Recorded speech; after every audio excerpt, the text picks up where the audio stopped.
आदिवासी सेना। देखो देखो कौन आया, आदिवासी सेना। थोड़ी देर वास्ते फोन ऑन बढ़िया तरीके होना है और होना हमजन गांव गांव डाणे तक विचार स्थापित करना है। जय जोहार दोस्तों। जो साथी इधर उधर खड़े हैं एक बार पंडाल में बैठ जाओ, अच्छा होगा। आप लोग भी आ जाओ। मेरा स्वास्थ्य ठीक नहीं है और डॉक्टर ने मुझे आराम करने के लिए घर भेजा है। 7 दिन में हॉस्पिटल में भर्ती था और आराम करने के लिए भेजा, लेकिन ये कार्यक्रम हम लोगों ने अपने यहाँ जोधपुर और जैसलमेर बाड़मेर के साथियों को पहले से दे दिया था। अब एक बार समय दे दिया तो आना जरूरी भी है। मेरे अपने घर वाले भी मेरे को डांट रहे थे कि ठीक नहीं होना, इधर उधर जाना अच्छा नहीं है। उनकी भी बात सही है, लेकिन समाज के इतने सारे लोग अपन को बुलाते हैं तो जाना भी पड़ता है और समाज की जो आवश्यक बातें हैं उनके बीच में शेयर भी करना पड़ता है। तो हम लोग आपके बीच में आए रात भर सफर करके, शेयर करो और आप लोगों ने हमारा स्वागत किया, ग्रुपों में भेजो। हमारा हमको खाना खिलाया, अच्छा से जगह पर रखा। हम लोग पहली बार जैसलमेर आए, पोखरण तक हम लास्ट आए थे और आदिवासी परिवार के कार्यक्रम सबसे पहले बाड़मेर में हुए, फिर आज की तारीख में उधर के सभी जिलों में हो चुके हैं, केवल जैसलमेर में नहीं हुआ था। आज हमारा जैसलमेर में भी आदिवासी परिवार का कार्यक्रम है। आदिवासी परिवार कोई संगठन नहीं है, आदिवासी परिवार एक बैनर का नाम है। हम एक बार मेरे को एग्जैक्टली पता नहीं है, शायद सिरोही में या कहीं पर कार्यक्रम था, न मंच पर बिठा रहे थे तो मैंने मना कर दिया, न बहुत सारा विवाद हुआ था। समदड़ी जालोर में शायद। आज देखो कोई मंच पर बैठ नहीं रहा है और हमने समाज को विचार दिया कि हम कितने भी बड़े हो गए, हम साथ जी रहे हैं। जो लोग, यानी आज हमारी ये बेटियां हैं वो हमारे साथ जी रही हैं, बड़े बुजुर्ग हमारे साथ जी रही है, हमारी बहनें हमारे साथ जी रही है, तो हम एक ही जाजम पर बैठे। आपने ये गदेले लगाए वो भी मुझे पसंद नहीं है। हम कोई बड़े आदमी नहीं है, आपके समान ही हम हैं। सही बात है। यहाँ पर मंच पर हमारे महापुरुष बैठेंगे जिन्होंने हमारे लिए इतना काम करके गए हैं, उनका स्थान होना चाहिए, हम नीचे ही बैठे। तो हमारी बात आपने इतना तो स्वीकार कर ही लिया है कि अब ये मंच पर कोई बैठ नहीं रहा है। एक बड़ा बदलाव ये हुआ। लाइव को शेयर करते रहिए। जैसा कि हमारे नक्ताराम जी बोल रहे थे जय जोहार के विषय पर, और कई जगह जाकर शिवराम जी लाइव को शेयर करते रहिए। धन्यवाद, आपने लाइव में जुड़े। आसाम भी गए, हिमाचल भी गए, पूरा देश भर भी घूमते हैं जीतू भाई, हम सब लोग। तो पूरे देश भर में हम बात रखते हैं, हम खुद सीख रहे हैं, जो सीखा वो सिखाते हैं लोगों को। तो हमें जय जोहार जो उद्बोधन है उस पर लाइव को ग्रुपों में शेयर करें, व्हाट्सएप ग्रुपों में। हमारे लोग क्या करते हैं कि जो हमारा आदमी बोलता है उस पर तो आपत्ति करते हैं, लेकिन दूसरा कोई गलत बात भी बोले तो आपत्ति नहीं करते। ये बात है। यह एक गलत और संकीर्ण मानसिकता है, इससे हमको उबरना चाहिए।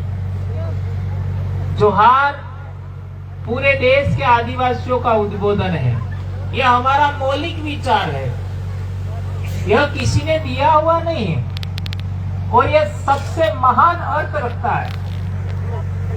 पूरी प्रकृति की जय, महापुरुषों की जय, धरती आसमान की जय, सभी जीव जंतुओं के कल्याण करने वाली प्रकृति की जय, उससे महान क्या हो सकता है। इस बात को हमें समझना पड़ेगा।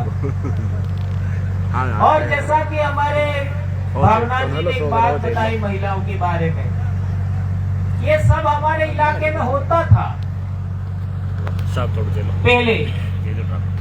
और हमेशा एक बात ख्याल रखना है, महिलाओं की जागृति से ही आदमी आजाद होगा।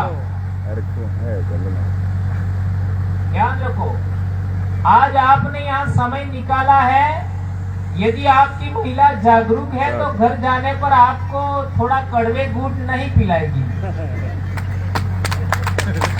और यदि आपकी महिला जागरूक नहीं है तो घर जाते ही कड़वे गुड़ डायरेक्ट पिलाएगी। पानी बाद में मिलेगा, पहले कड़वा गुड़ मिलेगा। सही कह रहा हूँ, गलत कह रहा हूँ? ये हर एक आदमी की एक ट्रेजेडी है। फिर भी आप लोग काम कर रहे हो, तो आप लोगों की जिम्मेदारी है कि महिला को भी आजाद करो। समझ में आया कि नहीं? महिला आजाद है तब जा करके आप यहाँ पर आए हो, तो आपकी भी जिम्मेदारी है कि महिला को भी आजाद करो। एक दिन समाज का कार्यक्रम होता है, वहाँ पर पिकनिक के नाते लेके आओ, चलो घूम के आएंगे आज, है ना, और समाज की बात सुन के आएंगे। आज जमाना वो आ गया है कि बच्चों को भी कार्यक्रम में लाना चाहिए। मेरे बच्चे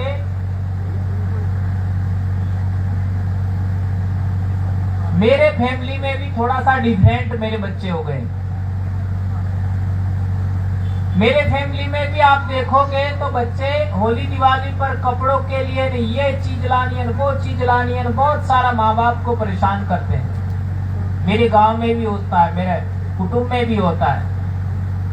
सभी माँ बाप बच्चों की जरूरतें, बच्चों की इच्छाएं पूरी करने के लिए काम करते हैं, और बच्चे बहुत ज्यादा जिद करते हैं। लेकिन आपको मैं ये कहना चाहता हूँ, और ये सच भी है, आप मेरे घर पे आके देख सकते हैं, मेरे फैमिली में ये चीज नहीं मिलेगा। होली दिवाली पर मेरे बच्चे कभी भी कपड़ा लाना है, जूता लाना है, ये लाना है, वो लाना है, इसकी जिद कभी नहीं करते। और पिछले 3 साल में होली दिवाली पर हमने कोई खर्चा नहीं किया, कोई खर्चा नहीं किसी प्रकार का। कई सारे लोग तो रंग के पीछे पागल हो जाते हैं, हमारे तो रंग भी नहीं लगाते, क्योंकि आदिवासियों में रंग लगाने की प्रथा नहीं है होली पर, पीली संस्कृति में नहीं है। तो क्योंकि ये मेरे परिवार में, मेरी फैमिली में आप जैसे लोग आते हैं, बातचीत चलती रहती है। कई साथी यहाँ पर करीब यहाँ बैठे हुए में 100 आदमी मेरे घर आए होंगे, सबको पता है। हमारे फैमिली में बात होती है तो मेरे बच्चों में भी ये बात चली गई। मैंने अपने बच्चों को समझाया कि हमें पढ़ाई नंबर 1 पे रखना है, और नंबर 2 हमारे बाप दादाओं का कर्म, खेती बाड़ी वगैरह। मेरे बच्चे धान रोपना भी जानते हैं, सब काम करते हैं। और तीसरा है हमारे बाप दादा जो काम करते हैं, हमको उससे ज्यादा प्रिय काम कोई नहीं होना चाहिए। हम सामाजिक कामकाज में हिस्सेदारी निभाएं, समाज का हर काम, विश्व आदिवासी दिवस हो चाहे कोई भी हो। तो ये बदलाव फैमिली में हुआ। इसी तरीके का बदलाव आपके बच्चों में भी आएगा। कब आएगा? जब आप दोनों आजाद होंगे।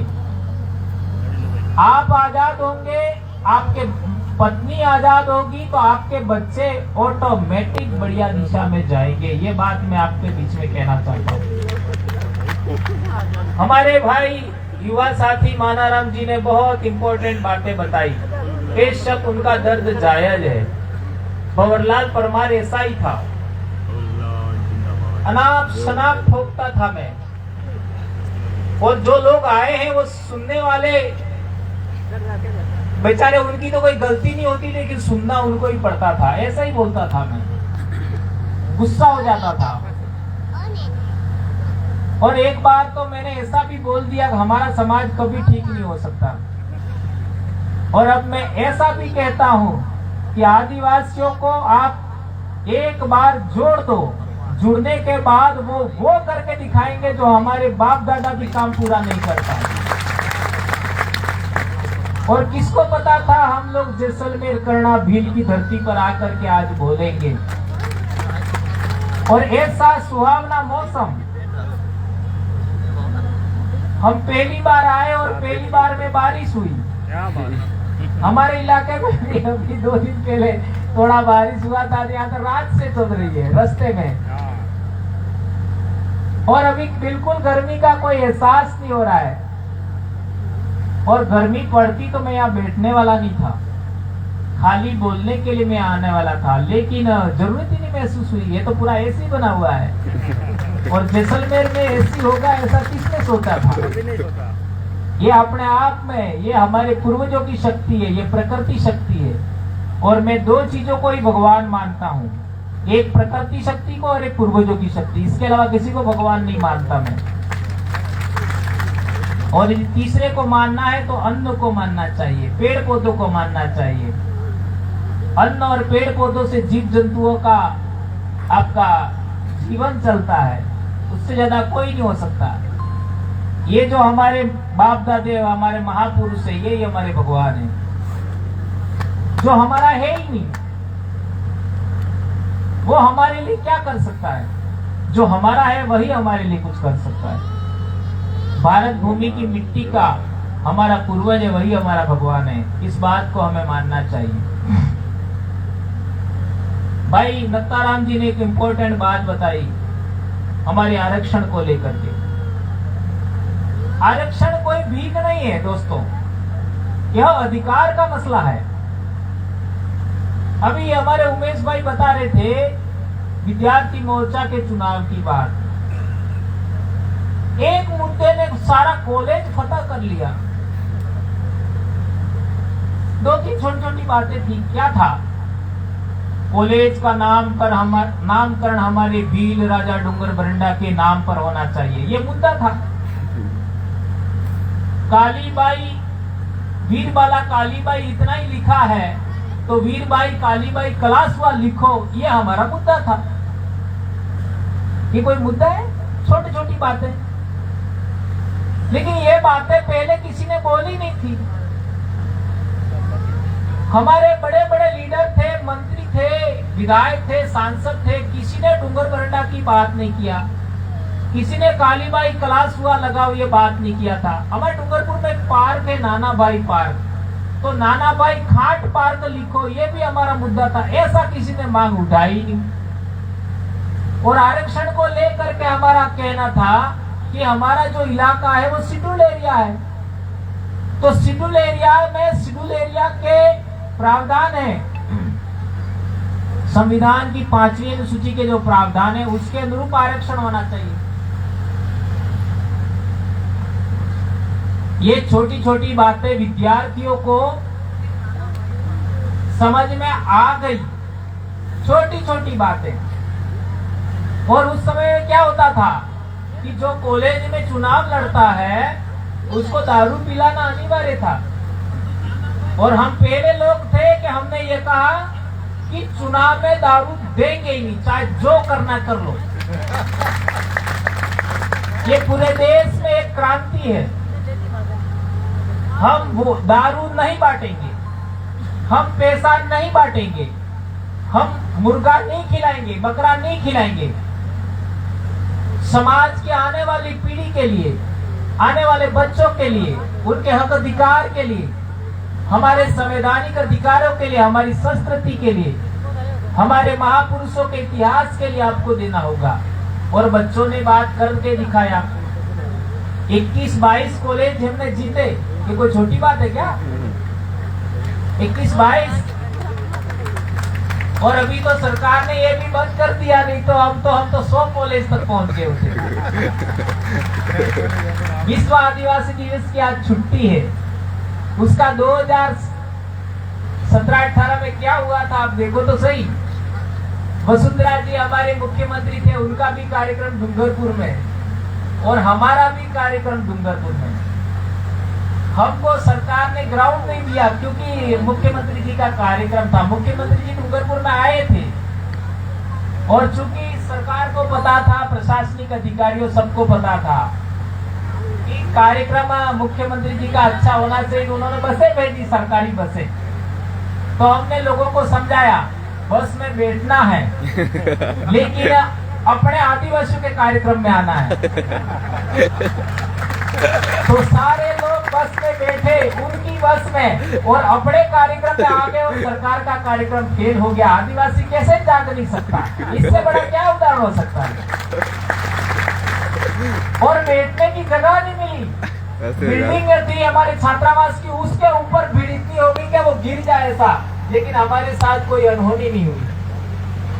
और सरकार ने इस बात को समझा, वसुंधरा जी ने भी समझा, और उन्होंने छुट्टी का घोषणा कर दिया विश्व आदिवासी दिवस पर। यह पहली बहुत बड़ी सफलता है दोस्तों।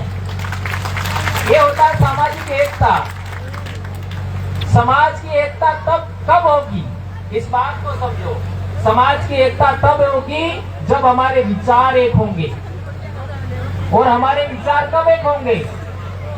जब हम लोग एक जैसा ज्ञान रखेंगे, जब हम लोग एक जैसा उद्देश्य रखेंगे, तब जाके हमारे विचार एक होंगे। अभी बारिश से डर रहे हो क्या? हैं? भील मिट्टी का ढेला थोड़ी है जो पिघल जाएगा। हैं? हाँ, भील मिट्टी का ढेला नहीं है जो पिघल जाएगा।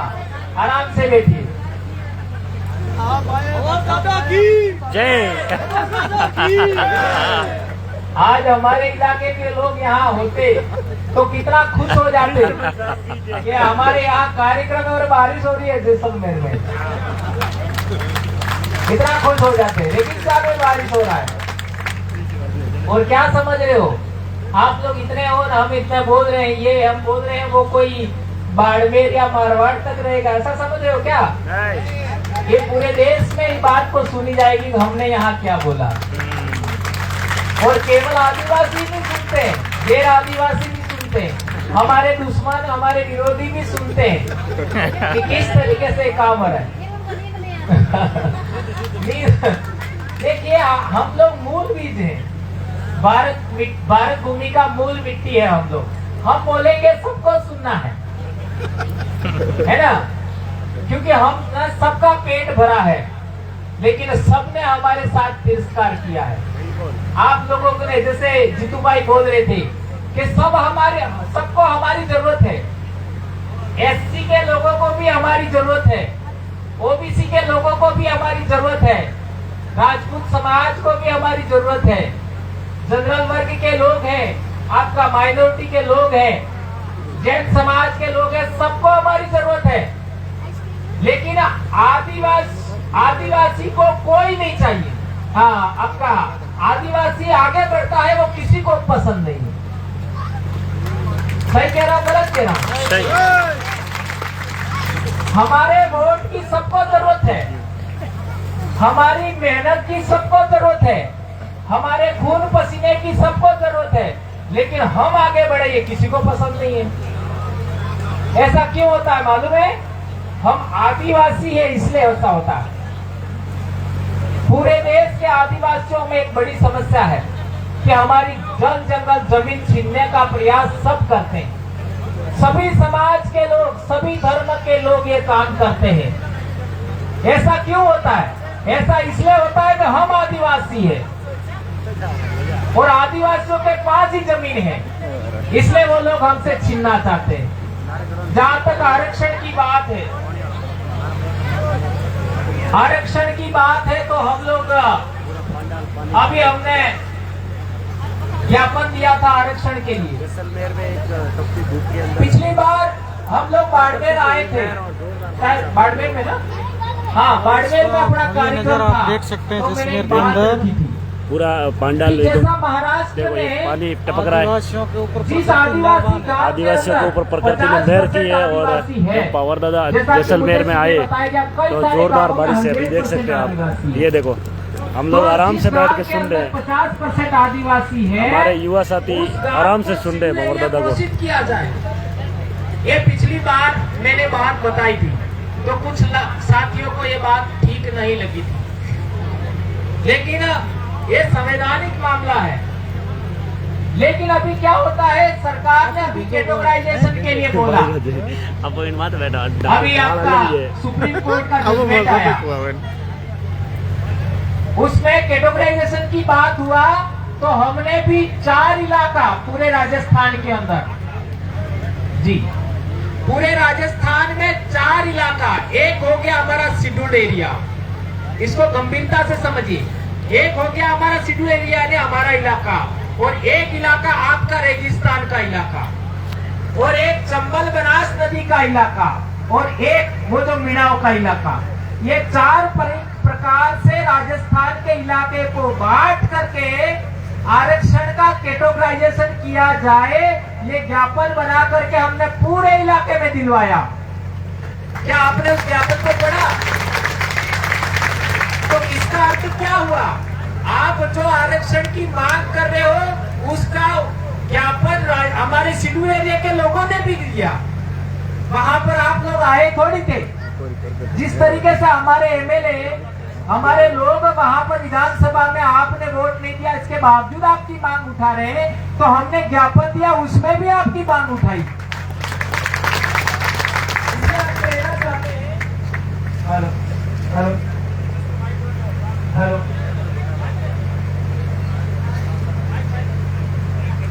हेलो हेलो,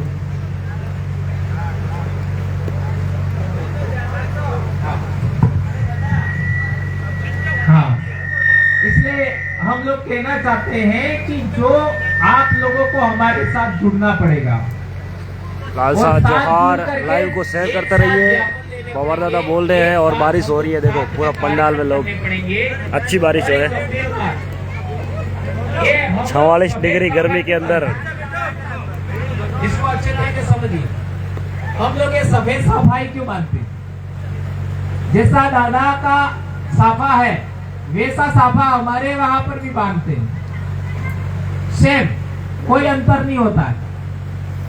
वहां ऐसा मध्य प्रदेश में भी, गुजरात में भी, हमारे इलाके में भी बांधते हैं, लेकिन हम सफेद ही क्यों बांधते हैं? तो हमारा परंपरागत उत्तराधिकार का साफा है, वो सफेद ही होता है। और उत्तराधिकार किसका होता है? राजा की वंश परंपरा का उत्तराधिकार होता है। तो ये सफेद साफा किसकी निशानी है? राजा के। भील राजा थे, उसकी निशानी है। तो आप लोग जब तक प्रजा बनो रहोगे, जब तक मजदूर बने रहोगे, तब तक आप लोग राजा नहीं बन सकते, तब तक आप मालिक नहीं बन सकते। ये मालिक की निशानी है। तो आप आने वाले समय के अंदर कम से कम हम आते हैं उस कार्यक्रम में तो साफा सफेद मान के आया करो। ये देख लीजिए, बाबा खड़े हो जाओ। आप हाँ, इनका साफा देख लो। बाबा आप खड़े हो जाओ। इनका ये पढ़े लिखे लोग थोड़ी है, ये हमारे से बड़े ही है ना। ये परंपरागत हमारे उत्तराधिकार की निशानी है। हमारे वहां पर कोई इंसान मर जाता है तो उसको पगड़ी, जो बड़ा आदमी होता है उसको पगड़ी पहनाते हैं, वो पगड़ी सफेद ही होती है 100%। उसको ध्यान में रखते हुए हमने सफेद पगड़ी का प्रचलन हमारे जन जागरण में किया। तो इसको आप आगे से स्वीकारेंगे ऐसा मैं मानता हूँ। अभी इतना बोल गया हूँ, 1-2 बातें और बोल देता हूँ।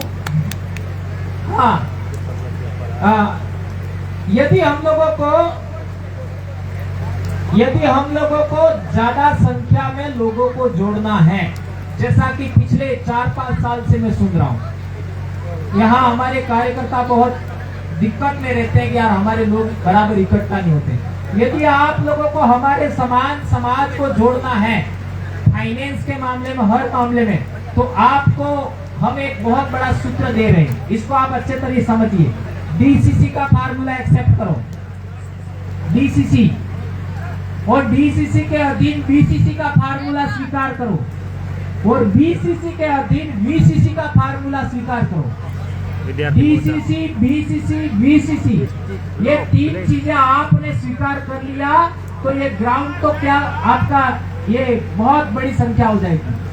क्योंकि हमारे इलाके में अभी 12 और 13 तारीख को जुलाई में हमारे वहाँ पूरे देश भर के लोग आ रहे हैं। तो मैं आज से निमंत्रण देना चाहता हूँ भाई दत्ताराम जी, आप लोग सभी साथी है ना, 12-13 तारीख को पूरे देश भर के आदिवासी संगठन आ रहे हैं डूंगरपुर। तो आप लोग भी इसमें शिरकत करिए। और हमारा क्या, हम छोटा सा निवेदन करते हैं लोगों को, हर एक वीसीसी को कह देते हैं, अभी जैसा आप टारगेट दे रहे हैं, हर एक वीसीसी को 500 रुपया देना है, यानी एक पंचायत वालों को 500 देना है। पूरे देश भर से लोग आएंगे, उनके सबके लिए सारी व्यवस्था हो जाएगी। और सभी एक ब्लॉक, ध्यान समझो, एक ब्लॉक के कर्मचारियों के संगठन को हमने केवल 5000 रुपया मांगा है। तो हमारे सिविल एरिया में पूरे 50 ब्लॉक हैं, यदि 30 ब्लॉक का भी आ जाएगा तो भी 1.5 लाख के करीब हो जाएगा, पूरे हाल का खर्चा निकल जाएगा। इसलिए आपसे कहना चाहता हूँ, डीसीसी का फार्मूला स्वीकार करो, उसको आगे बढ़ाओ। आप लोगों ने मेरी बात को सुना और प्रकृति का इतना जबरदस्त माहौल आज की तारीख में बना, बारिश ही बारिश भी जाए और हमारे महापुरुषों को भी जय। जय आदिवासी, जय जोहार, जय भील प्रदेश, जय भारत, आगुआ दिशुमरे आगुआ राज, जय भील।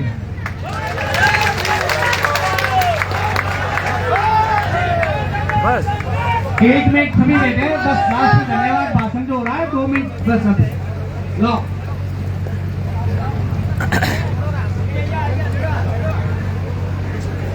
मगाराम जी निवेदन रहेगा कि वो हम लोग खड़े खड़े ही देखेंगे। प्रकृति बहुत मेहरबान हो चुकी है। भोजन की व्यवस्था की गई है। बारिश कैसी है? जैसा कि भगवत दादा ने, कुछ कहोगे बारिश के बारे में? रामदेव साहब ने, सभी विधायक महोदय ने कहा है कि हम आपके साथ हैं, तो मैं उनको एक शेर के माध्यम से कहना चाहता हूँ कि दरिया अब तेरी खैर नहीं, बूंदों ने बगावत कर ली है। कुछ कहेंगे आप आज की दरिया अब तेरी खैर नहीं, बूंदों ने बगावत कर ली है। नादान समझ बुज़दिल इनको लहरों ने बगावत कर दी है। हम परवाने हैं मौत समा मरने का, किसको खौफ यहाँ। हम परवाने हैं मौत समा मरने का, किसको खौफ यहाँ। ये तलवार तुझे झुकना होगा, गर्दन ने बगावत कर ली है।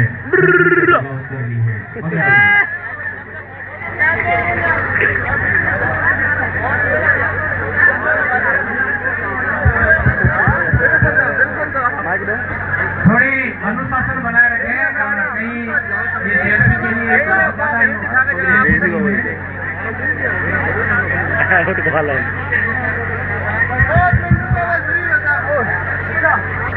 सभी को जोहार। देखिए इतनी भीषण गर्मी के अंदर जब बिलों ने एकता की बात कही तो बहुत ही ज़्यादा बारिश मेरे ऊपर ही बारिश आप लोग देख रहे हो, उनके ऊपर भी बहुत ज़्यादा बारिश है। नया नया लोग हैं, ऊपर हाथ आए लेकर फोटो खिंचवा दो, ऊपर हाथ के ऊपर, ठीक है। और बहुत ही शानदार बारिश है, बहुत ही खतरनाक ये आनंद वाली बात है और इतना अच्छा लग रहा है कि वहाँ पर बारिश ही बारिश हो रही है और प्रकृति है ना फुल मेहरबान हो चुकी है हम पर। देखो आप बारिश ही बारिश। दादा आज सुबह कितना तब तो अपन है बिल्कुल ज्यादा सब तो आप आज किधर हो चुके, गर्मी पड़ी जाने किधर बैठा रहे वाला। बिल्कुल सही बात है, आप होके बने मेहरबान है ऊपर वाला की। हालत खराब हो जाती। देखो प्रकृति भीलों ने एक करिया तो बारिश ही बारिश आई थी। तो आप सब लोग देख सकते हो बहुत ही ज्यादा बारिश हो रही है।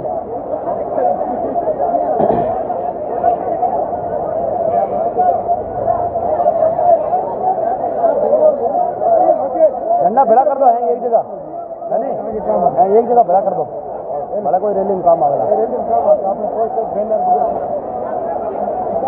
ये देख सकते हो आप प्रोग्राम की हालात। नाश्ता कौन मंगायो? गर्मा गर्म चावल कौन मंगाया? जय जोहार। कैसे हो दादा? बढ़िया। कब आया थे? मोर थोड़ा छिनको बारिश में